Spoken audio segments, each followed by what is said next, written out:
नमस्कार साथियों, आज का हमारा टॉपिक रहेगा तटस्थता वक्र या उदासीनता वक्र। आज हम पढ़ेंगे तटस्थता वक्र या उदासीनता वक्र को। तो सबसे पहले तो इसका सामान्य परिचय देख लेते हैं हम। देखो, तटस्थता वक्र का सर्वप्रथम उपयोग 1881 में एजवर्थ ने किया था। 1881 में एजवर्थ ने सर्वप्रथम प्रयोग किया। 1881 में तटस्थता वक्र का सर्वप्रथम उपयोग किसने किया था? एजवर्थ ने किया था। कब? 1881 में। नंबर 2, 1906 में पेरेटो ने इसे विकसित किया।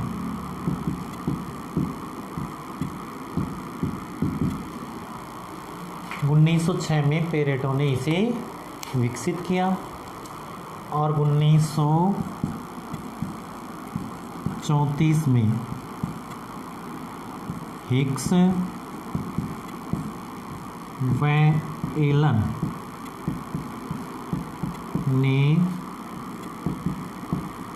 इसका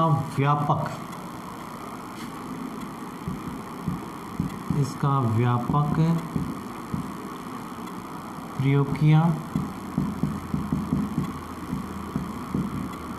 और इसे लोकप्रिय बनाया।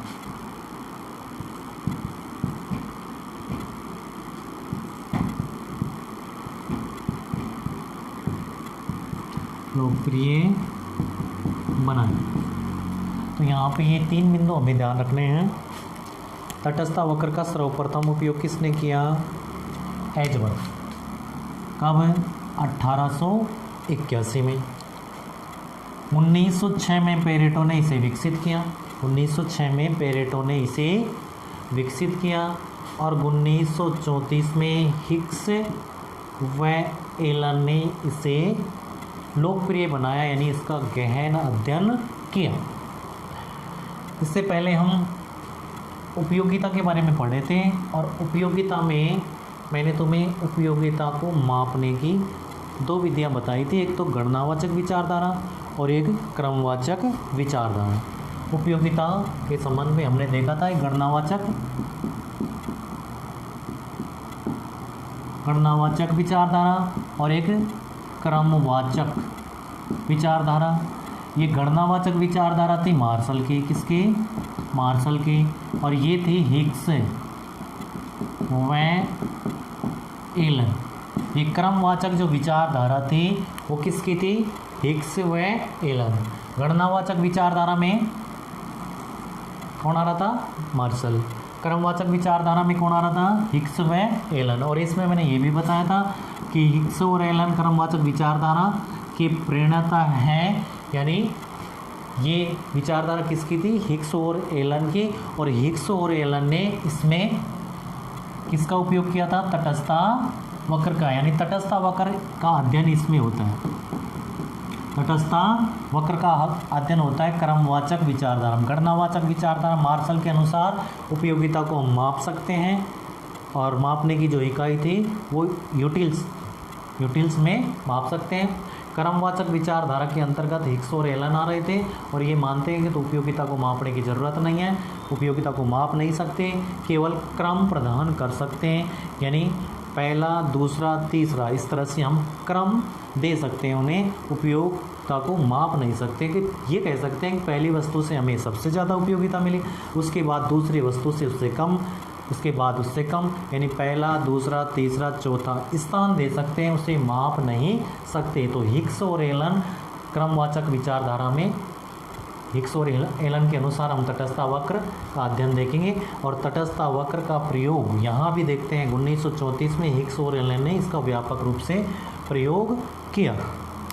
तो अब आगे देखते हैं।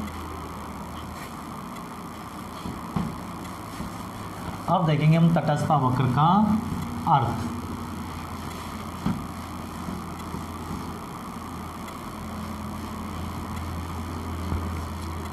तटस्थ वक्र का अर्थ।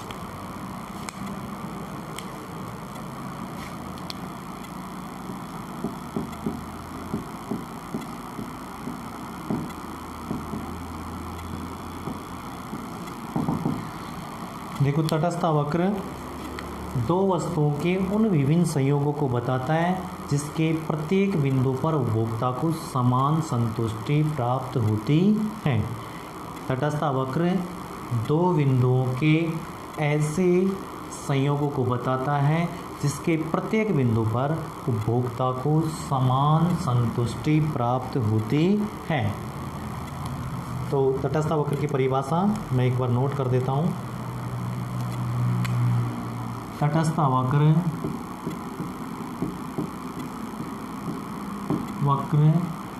दो वस्तुओं के उन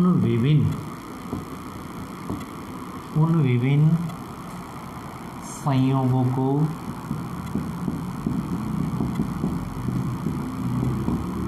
बताता है जिसके प्रत्येक बिंदु पर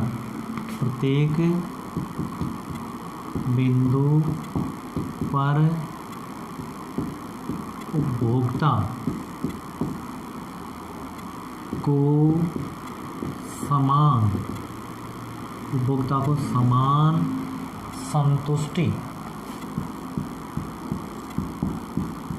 संतुष्टि प्राप्त होती है।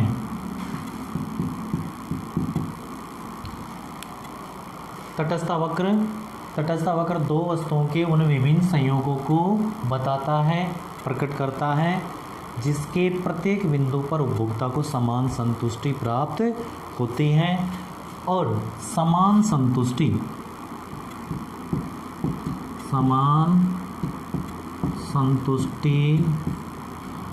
मिलने के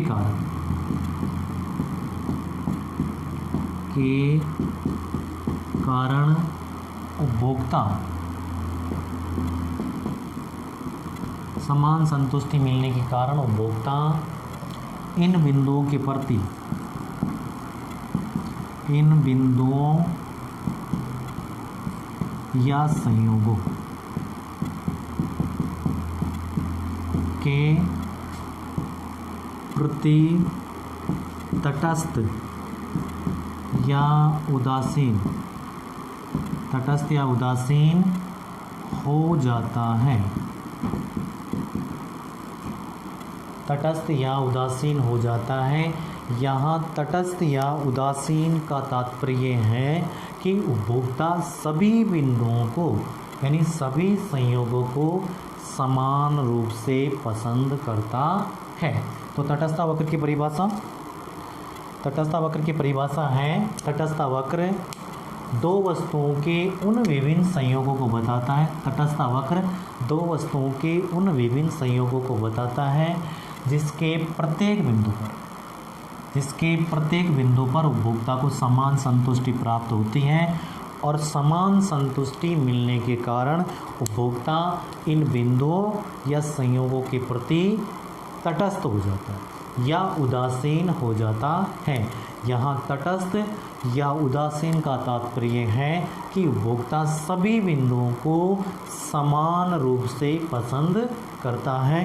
तो तटस्थ वक्र की ये परिभाषा रहेगी, बिल्कुल सिंपल है। एक बार फिर रिपीट करता हूँ मैं। तटस्थ वक्र दो वस्तुओं के उन विभिन्न संयोगों को बताता है यानी ऐसे संयोगों को बताता है जिसके प्रत्येक बिंदु पर यानी सभी बिंदुओं पर उपभोक्ता को समान संतुष्टि प्राप्त होती है, उपभोक्ता को समान संतुष्टि मिलती है। अब तटस्थ वक्र को हम तालिका और रेखा चित्र से देख लेते हैं। तटस्थ वक्र को तालिका और रेखा चित्र से देखेंगे।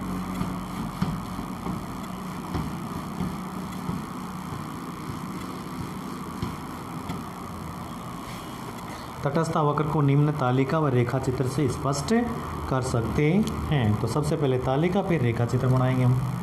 तो देखो परिभाषा के अंतर्गत हम देख रहे थे तटस्थ वक्र दो वस्तुओं के विभिन्न संयोगों को बताता है। तो यहाँ पे हम तालिका में संयोग लेंगे, दो वस्तुएं लेंगे और समान संतुष्टि की बात करेंगे। तो सबसे पहले यहाँ पे मैं संयोग लिखते हैं, पहले कॉलम में संयोग लेंगे, दूसरे कॉलम में हम दो वस्तुओं की बात करेंगे, एक एक्स वस्तु है और दूसरी वाई वस्तु। ठीक है, संयोग ले रहे हैं हम ए बी सी डी और ई, A B C D E तक हम संयोग ले रहे हैं। एक्स वस्तु हो गई, वाई वस्तु हो गई, एक कॉलम और बढ़ाएंगे और उसमें लिखेंगे संतुष्टि। संतुष्टि, ठीक है, A B C D E. उसके बाद दो वस्तुओं की चर्चा करेंगे हम, एक में एक्स वस्तु ले रहे हैं, दूसरे में वाई वस्तु, और लास्ट में हम संतुष्टि को बताएंगे। तो तटस्थ वक्र की परिभाषा एक बार रिपीट करके देखते हैं। तो इनकी ज़रूरत पड़ती है हमें। तटस्थ वक्र दो वस्तुओं के ऐसे संयोगों को बताता है जिसके प्रत्येक बिंदु पर उपभोक्ता को समान संतुष्टि मिलती है। तटस्थ वक्र दो वस्तुओं के विभिन्न संयोगों, तो दो वस्तुओं की बात कर रहे हैं, एक्स वस्तु वाई वस्तु, विभिन्न संयोग को बताता है जिसके प्रत्येक बिंदु पर उपभोक्ता को समान संतुष्टि प्राप्त होती है। तो यहाँ पे संयोग हमने ए बी सी डी और ई लिया। एक्स वस्तु लेंगे हम बढ़ते हुए क्रम में, पहले एक इकाई, दो इकाई, तीसरी इकाई, चौथी, पाँचवीं, इस तरह से हम एक्स वस्तु की मात्रा को हम बढ़ाएंगे, 1 2 3 4 और 5। और वाई वस्तु की मात्रा घटती जाएगी, यानी एक वस्तु की मात्रा में हम वृद्धि करते हैं तो दूसरी वस्तु की मात्रा कम होती है।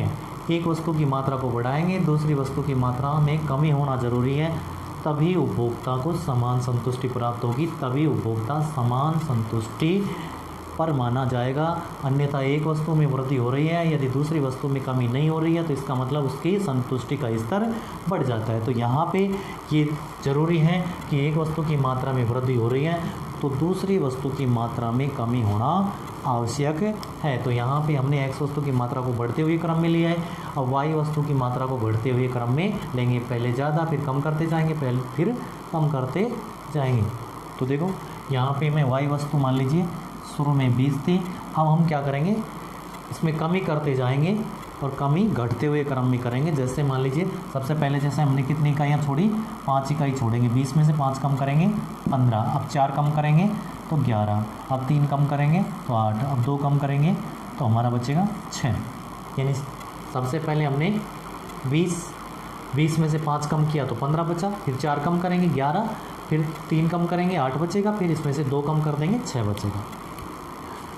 ये संयोग हो गए, एक्स वस्तु की मात्रा बढ़ रही है, वाई वस्तु की मात्रा घट रही है, लेकिन जो घटने का क्रम है वो घटते हुए क्रम में है। पहले 5 इकाई छोड़ रहा था, अब 4 इकाई छोड़ रहा है, 3 इकाई छोड़ रहा है, यहाँ पे 2 इकाई छोड़ रहा है। और अब दिखाएंगे हम इसमें संतुष्टि। संतुष्टि यहाँ पे समान रहती है प्रत्येक बिंदु पर, A B C D E, इन सभी संयोगों पर, सभी बिंदुओं पर उपभोक्ता को समान संतुष्टि प्राप्त होगी। अर्थात यहाँ पे यदि 10 ले रहे हैं हम, संतुष्टि का स्तर यहाँ पे 10 है तो प्रत्येक में 10 लिखा जाएगा। अगर हमने यहाँ पे 100 लिखा है तो सभी में 100 लिखेंगे, 50 लिखा है तो 50 लिखेंगे। मान लीजिए मैं संतुष्टि को के लिख देता हूँ। अगर यहाँ संतुष्टि के बराबर मिल रही है तो यहाँ भी के रहेगा, यहाँ भी के, यहाँ भी के और यहाँ भी के। संतुष्टि का स्तर क्या है?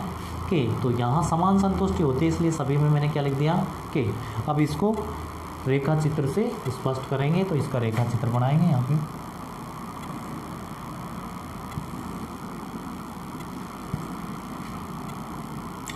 तटस्थ वक्र दो वस्तुओं के विभिन्न संयोगों को बताता है। तो हम क्या कर रहे हैं, एक्स अक्ष पर ले रहे हैं एक्स वस्तु, ये एक्स वस्तु ले रहे हैं, एक्स वस्तु की मात्रा है, और वाई अक्ष पर लेंगे हम वाई वस्तु की मात्रा, ये वाई वस्तु रहेगा। ठीक है, यहाँ पे 0 हो गया।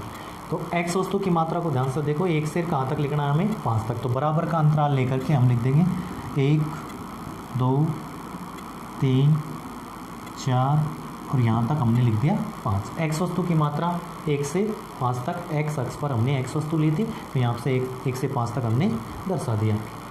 वाई वस्तु में लिखना है हमें कहाँ से कहाँ तक? 20 तक लिखना है, 20 तक हमें लिखना है। तो यहाँ पे अंतराल देना पड़ेगा। अंतराल हम 2 का भी दे सकते हैं, 3 का भी दे सकते हैं, 4 का भी दे सकते हैं। तो हम संख्याओं के आधार पर अंतराल दे देंगे। 2 का गैप 2, 4, 6 इस तरह से, या 4 का गैप देंगे, 3 का जितना हम देना चाहें दे सकते हैं। मैं 4 का अंतराल ले लेता हूँ।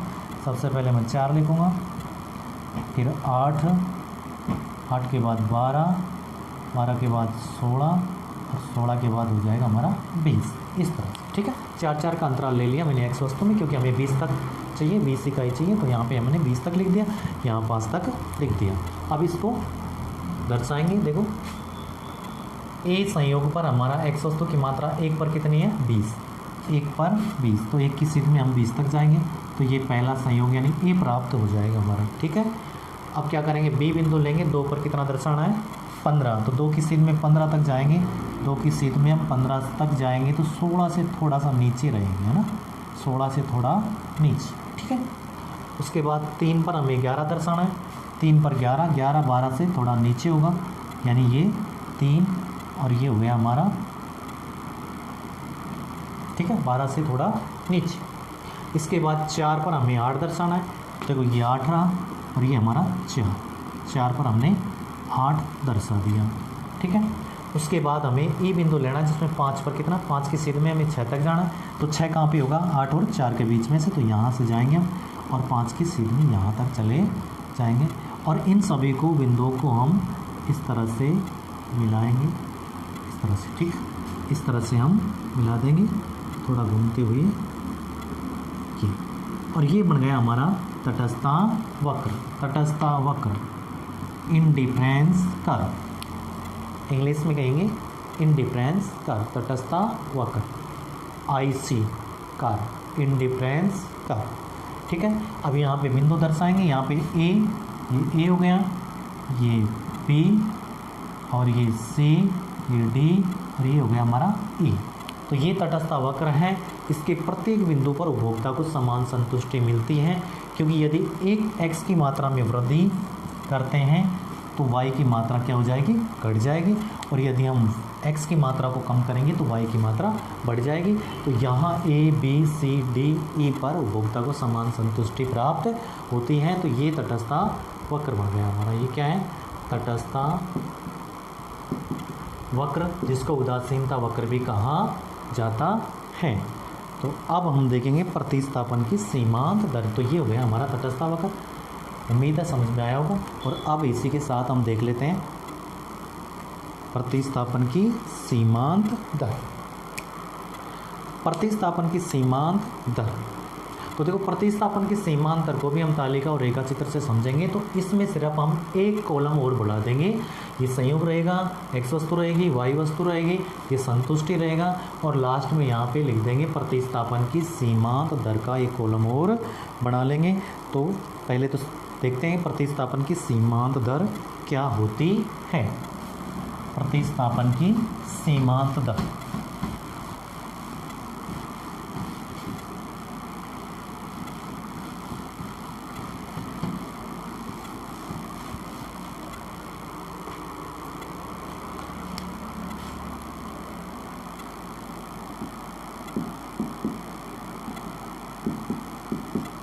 प्रतिस्थापन की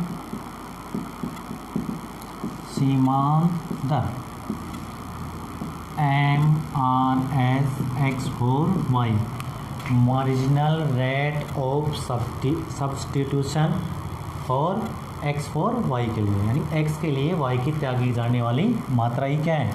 प्रतिस्थापन की सीमांत दर है।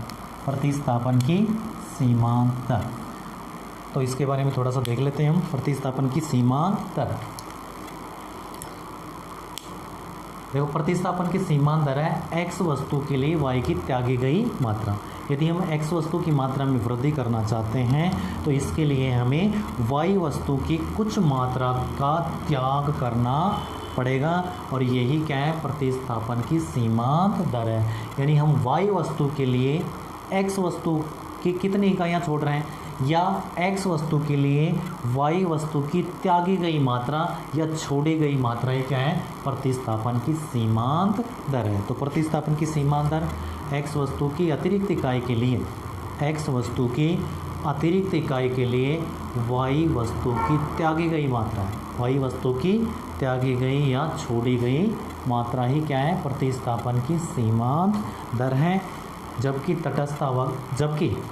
उपभोक्ता उसी तटस्थ वक्र पर बना रहता है, तो प्रतिस्थापन की सीमांत दर है x वस्तु की अतिरिक्त इकाई के लिए y वस्तु की त्यागी गई मात्रा, जबकि उपभोक्ता उसी तटस्थ वक्र पर बना रहता है। क्योंकि वह x वस्तु की मात्रा में वृद्धि करता है तो उसे y वस्तु की मात्रा का त्याग करना पड़ता है। x वस्तु की अधिक मात्रा प्राप्त करने के लिए उसे y वस्तु की कुछ मात्रा का त्याग करना पड़ता है, और यही प्रतिस्थापन की सीमांत दर को बताता है। तो प्रतिस्थापन की सीमांत दर का हम यहाँ पे परिभाषा देख लेते हैं। x वस्तु की अतिरिक्त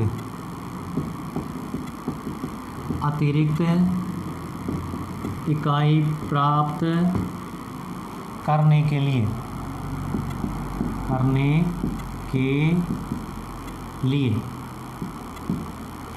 y वस्तु की त्यागी गई मात्रा,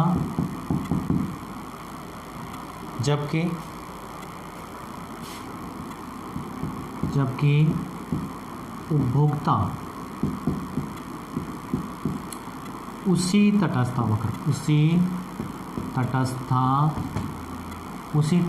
वक्र पर बना रहता है, अर्थात उसकी संतुष्टि का स्तर समान रहता है। अर्थात उसकी संतुष्टि का स्तर समान रहता है। तो प्रतिस्थापन की सीमांत दर क्या है, x वस्तु की अतिरिक्त इकाई प्राप्त करने के लिए y वस्तु की त्यागी गई मात्रा, जबकि उपभोक्ता उसी तटस्थ वक्र पर बना रहता है, अर्थात उसकी संतुष्टि का स्तर समान रहता है। यानी x वस्तु की मात्रा में वृद्धि करते हैं, x वस्तु की मात्रा वृद्धि करते हैं तो y वस्तु की मात्रा में क्या हो जाती है, कमी। इसी वजह से तटस्थ वक्र वही रहेगा, यानी उपभोक्ता के संतुष्टि का स्तर समान रहता है। तो एक बार फिर से देखते हैं। प्रतिस्थापन की सीमांत दर x वस्तु की अधिक इकाई प्राप्त करने के लिए y वस्तु की त्यागी गई मात्रा को बताता है। x वस्तु की अतिरिक्त इकाई प्राप्त करने के लिए y वस्तु की त्यागी गई मात्रा है, जबकि उपभोक्ता उसी तटस्थ वक्र पर बना रहता है, यानी उसकी संतुष्टि के स्तर में कोई परिवर्तन नहीं होता, उसकी संतुष्टि का स्तर समान रहता है। और इसको देख लेते हैं हम तालिका और रेखा चित्र से। अब इसको भी हम तालिका और रेखा चित्र से देख लेते हैं।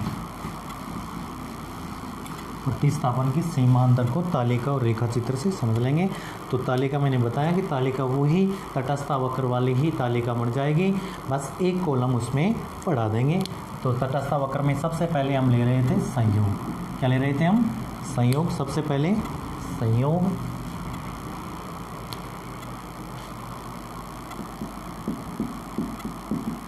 सबसे पहले हमने लिया यहाँ पे संयोग, फिर x वस्तु और उसके बाद y वस्तु, और यहाँ संतुष्टि ले रहे थे, संतुष्टि, और एक कॉलम इसमें बढ़ाना है प्रतिस्थापन की सीमांत दर का MRS x/y, और ये होता है डेल्टा y बटे में डेल्टा x के बराबर ये होता है। MRS x/y marginal rate of substitution x/y, marginal rate of substitution x/y, प्रतिस्थापन की सीमांत दर। तो यहाँ पे हम वही संयोग ले लेते हैं A, B, C, D और E। यहाँ पे x वस्तु की मात्रा थी 1, 2, 3, 4 और ये 5, ठीक है। y वस्तु की मात्रा शुरू में 20, उसके बाद हमने कितना किया 15, यानी 5 कम किया, अब 4 कम किया तो कितना बचा 11। अब 3 घटाएंगे, 3 कम करेंगे तो बचेगा 8, 2 कम करेंगे तो बचेगा 6। संतुष्टि का स्तर हमने समान माना था, यानी कि संतुष्टि का स्तर प्रत्येक बिंदु पर समान रहता है। और अब इसमें देखेंगे हम MRS x फॉर y, प्रतिस्थापन की सीमांत दर, यानी x वस्तु के लिए y वस्तु की त्यागी गई मात्रा ही क्या है, प्रतिस्थापन की सीमांत दर है। हम x वस्तु की अतिरिक्त मात्रा प्राप्त करना चाहते हैं तो उसके लिए हमें y की वस्तु की कुछ मात्रा छोड़नी पड़ेगी, और यही क्या है, प्रतिस्थापन की सीमांत दर है। तो देखो यहाँ पे शुरू में तो MRS x फॉर y यानी सीमांत शब्द आता है तो शुरू में डैश लगा देंगे, सीमांत शब्द आता है तो शुरू में डैश रहेगा, ठीक है। उसके बाद देखते हैं सूत्र से भी कर सकते हैं या डायरेक्ट हम क्या करेंगे, x वस्तु की अतिरिक्त इकाई के लिए y वस्तु की कितनी मात्रा त्याग रहे हैं, या डेल्टा y बटे में डेल्टा x करेंगे, यानी y में कितना परिवर्तन हुआ, यहाँ से यहाँ तक परिवर्तन हुआ 5 का, ठीक है। यहाँ से परिवर्तन कितना हुआ 1 का, तो ये आएगा 5। या फिर इसको ये देख लेंगे, देखो x वस्तु की अतिरिक्त इकाई प्राप्त कर रहे हैं, 1 से कितनी इकाई 2, x वस्तु की मात्रा हम ज़्यादा लेना चाह रहे हैं, x वस्तु की मात्रा में हमने वृद्धि की, 1 से कितना कर दिया 2, तो यहाँ से x वस्तु की मात्रा बढ़ा रहे हैं, इसकी वजह से हमें y वस्तु की कितनी इकाइयाँ छोड़नी पड़ रही हैं, 20 से कितना हो गया 15, तो कितनी इकाई छोड़ी हमने 5 इकाई, तो यही प्रतिस्थापन की सीमांत दर है, यही प्रतिस्थापन की सीमांत दर है। यानी हमने x की एक इकाई के लिए, हमने x वस्तु की एक अतिरिक्त इकाई के लिए y वस्तु की 5 इकाइयाँ छोड़नी पड़ रही हैं। उसके बाद देखो फिर एक अतिरिक्त इकाई प्राप्त करना चाहते हैं तो अब हमें 4 इकाइयाँ छोड़नी पड़ रही हैं, फिर एक और इकाई अधिक चाहिए हमें तो अब हमें 3 इकाई छोड़नी पड़ेगी, फिर एक और अतिरिक्त इकाई के लिए हमें कितनी इकाई छोड़नी पड़ रही है 2, ठीक है। x वस्तु की अतिरिक्त इकाई के लिए हमें y वस्तु की शुरू में 5 इकाई छोड़नी पड़ी, उसके बाद अतिरिक्त इकाई के लिए 4 इकाई, ये 15 में से 11 घटा दिया तो कितनी बची 4, यानी यहाँ से यहाँ तक का अंतर 3 का, यहाँ से यहाँ तक का अंतर 2 का, यानी y वस्तु का जो अंतर है वही प्रतिस्थापन की सीमांत दर है। हम x वस्तु की अतिरिक्त इकाई प्राप्त करना चाहते हैं तो y वस्तु के लिए हमें y वस्तु की हमें कितनी इकाइयाँ छोड़नी पड़ रही हैं, यही प्रतिस्थापन की सीमांत दर है। तो शुरू में x वस्तु की एक इकाई के लिए हमने y वस्तु की 5 इकाई छोड़ी, फिर एक और इकाई बढ़ाई x वस्तु की तो y वस्तु की 4 इकाइयाँ छोड़नी पड़ी, उसके बाद x वस्तु की एक अतिरिक्त इकाई और बढ़ाई, एक अतिरिक्त इकाई और प्राप्त की हमने तो y वस्तु की 3 इकाई छोड़ी, उसके बाद 2 इकाई छोड़ी, तो ये क्या है, प्रतिस्थापन की सीमांत दर है। तो प्रतिस्थापन की सीमांत दर क्या हुई, x वस्तु की अतिरिक्त इकाई के लिए y वस्तु की त्यागी गई मात्रा, यानी हम x की अधिक इकाई लेना चाहते हैं तो उसके लिए y वस्तु की कितनी मात्रा छोड़नी पड़ रही है, यही प्रतिस्थापन की सीमांत दर है। और इसको देख लेते हैं हम रेखा चित्र से, इसका रेखा चित्र देख लेते हैं, प्रतिस्थापन की सीमांत दर का रेखा चित्र। तो देखो हम इस तरह से रेखा चित्र बनाएंगे, x अक्ष पर हम लेंगे उसी तरह से x वस्तु जिस तरह से हमने तटस्थता वक्र में लिया था, अर्थात उदासीनता वक्र में लिया था, तो यहाँ पे ये y वस्तु हो जाएगा, ठीक है। x वस्तु की मात्रा कहाँ से कहाँ तक लिखनी है, 1 से 5 तक, बराबर का अंतराल लेकर के 1, ये 2, ये 3, ये 4 और ये हो गया हमारा 5। y वस्तु चाहिए हमें 20 तक है, तो 20 तक लिखने के लिए हमें 4 का अंतराल लिखना पड़ेगा, तो ये 8 लिख दिया, 12, 16 और ये हो गया 20। अब देखो पहला संयोग लेंगे, एक संयोग पर 1 पर 20, एक की सीध में 20 तक जाना, एक की सीध में 20 तक ये बिंदु हो गया, 2 पर 15, 2 की सीध में हमें जाना है 15 तक, 16 से थोड़ा नीचे रहेगा, ठीक है। 3 पर 11, 3 की सीध में हमें 11, 12 से थोड़ा नीचे, और 4 पर कितना हो जाएगा 8, 4 पर हो जाएगा ये 8, और 5 पर होगा 6 यानी 8 और 4 के बीच में 6 होगा, तो ये हो जाएगा आपका 5 की सीध में इस तरह से।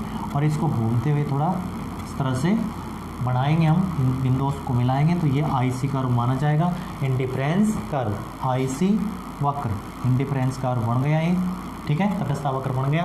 पहला संयोग यहाँ पे A लिखेंगे, यहाँ B लिखेंगे, C, D और ये E, यहाँ तक तो हमने तटस्थता वक्र में काम किया था, इससे आगे हमें थोड़ा सा काम और करना है, थोड़ा सा काम आगे और करना है। तो सबसे पहले क्या करना है, हमें इसको डैश डैश करके मिलाना है। देखो एक इकाई की सीध में, एक इकाई की सीध में हमारा ये 20 हो गया, और ये 15 की सीध में ये हो गया, और इसके बाद कितना था 11, ये हमारा 11 की सीध में 3 हो गया, और ये 8 पर 4 और फिर 6 पर 5। तो यहाँ पे देखिए प्रतिस्थापन की सीमांत दर की एक्स की बराबर की इकाइयाँ बढ़ा रहे हैं, एक इकाई यहाँ भी बराबर का गैप, ये बराबर का गैप है, ठीक है।